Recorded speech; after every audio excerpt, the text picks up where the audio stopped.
ታምረ ማርያም እንደዚህ ይላል። ታምረ ማርያም ገጽ 29 መቅድም ነው እንደዚህ የሚለው እመቤታችን ማርያም በፍጥረት ሁሉ አንደበት ትመሰገናለችና የቤተ ክርስቲያን ልጆች ለእናንተ ለኃጢያን መድኃኒታችሁ ስለሆነች አክብሯት። በጎ አገልግሎቷም ለሚያገለግላት ዋጋውን ትሰጣለች። ሳትጠራጠሩ በፍጹም ልባችሁ እመኑባት፣ እሷ መድኃኒታችሁ ናትና። በስዕሏ ፊት ስገዱ። ለስዕሏ ያልሰገደ ግን ከቆመበት ቦታ ይጥፋ፣ ስም አጠራሩም አይተው። ይህ ጣዖት አምላኪነት ነው። ይህ ጣዖት አምላኪነት ነው።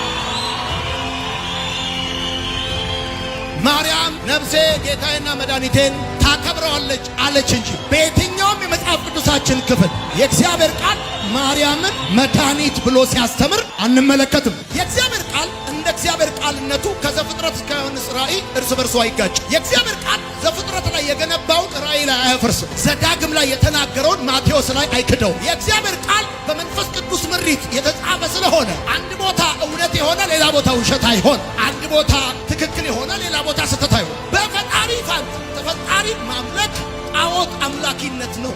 ገጽ 28 ታምረ ማርያም የእመቤታችን የማርያም ሐሳብ እንደ አምላክ ሐሳብ ነው እነግራለሁ።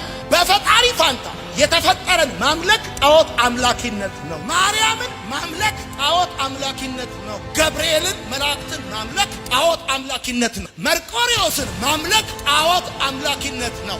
ሮሜ መጽሐፍ ምዕራፍ 1 ቁጥር 25 የእግዚአብሔር ቃል እንደዚህ ነው፣ የእግዚአብሔርን እውነት በሐሰት ለወጡ፣ በፈጣሪ ፋንታ ፍጡር አመለኩ አገለገሉ።